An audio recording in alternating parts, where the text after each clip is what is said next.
Today was really a range of emotions for me. I didn't really sleep that well last night, and normally you'd attribute that to nervousness, but it was really just out of excitement when I really look back on it. I woke up and I was in anticipation of just getting out there and getting to be around students for the first time from all summer, because I substituted last spring and it was a great opportunity. And so I was just really excited about getting around kids again. One thing that was really cool about getting in there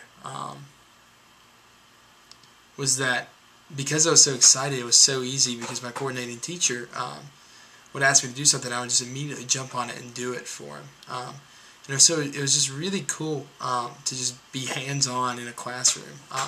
In a classroom where I wasn't given plans by someone that I didn't know, but by someone that I trusted, because I trusted him very quickly. The thing about Matt Rizak is that he loved these kids.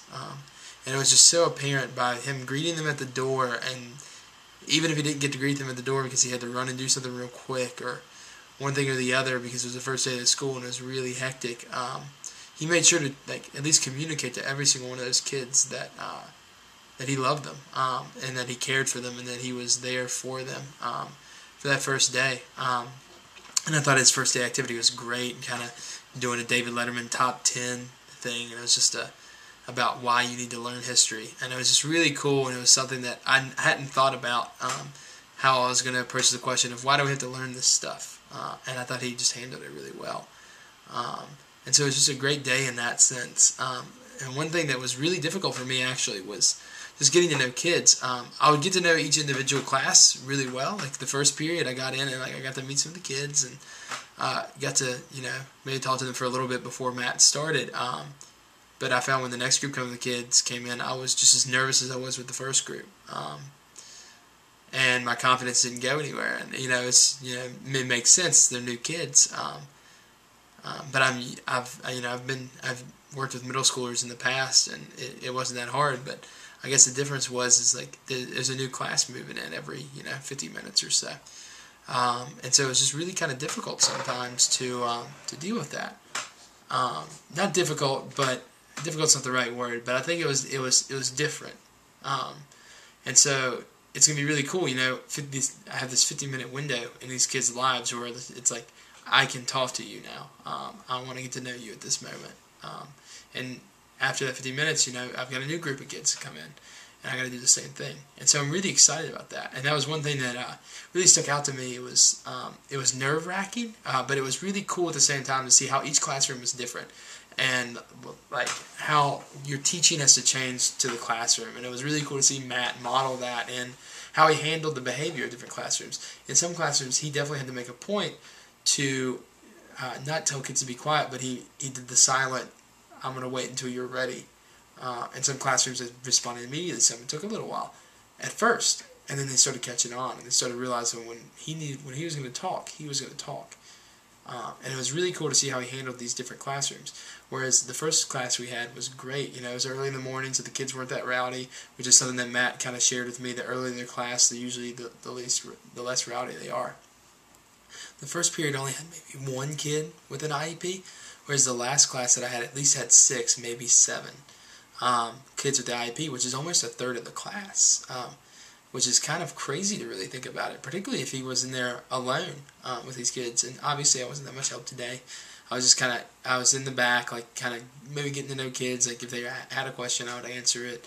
I did attendance. I made some copies and did some of this sort of stuff. And it was really cool, and I was really glad that Matt let me do that stuff. And one thing that really just stuck out to me, even through that, was just how much these teachers care for these kids. As I told you already, Matt just did a great job with the kids, and he's already a role model for me. Just this quickly, I just see how much he cares for these kids, and he made it his profession. It's not only his career; it's his career. It's not only just a profession; it's not a job; it's a career, and it's definitely obvious to me that is true for him. But one thing I noticed was just all the teachers in the team. We had a team meeting somewhere near the end of the day, and the social worker for a lot of the kids that are in our team came in and kind of gave us a spiel for a few of the kids, and it was just cool to see the teachers and even me and my fellow observer, I guess is the way to put it, Kristen, who's also from Tech. She's in the science education program.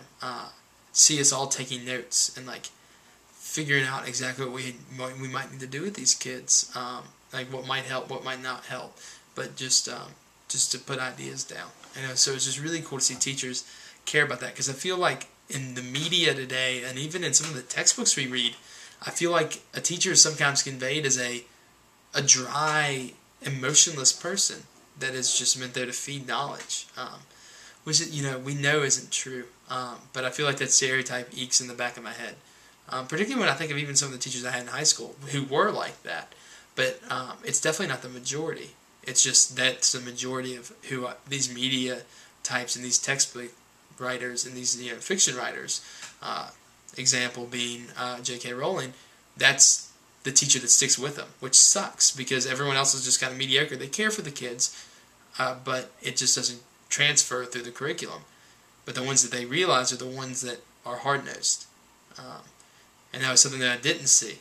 Another example was there was a team who has a kid who's severely allergic to a lot of different allergens who were wiping down everything in their classrooms for this one kid. Anything that he would come in contact with. But they weren't doing it, grudgingly, like, I don't want to do this. They were doing it in a way that just was meaningful, and it seemed like it had purpose, and they were joyful in it. And it was just really cool to see that. And so, just going off that, I can't wait to get back into that school on this coming Wednesday, 2 days from now. I just cannot wait. It's going to be phenomenal. And I'm just looking forward to continue those relationships, to continue learning from Matt, and just having conversations with him and realizing what the issues are and things with these kids, and him telling me more about the community and the context of the school, which is what my next blog will be about. So I'm just really excited, and that's really all I have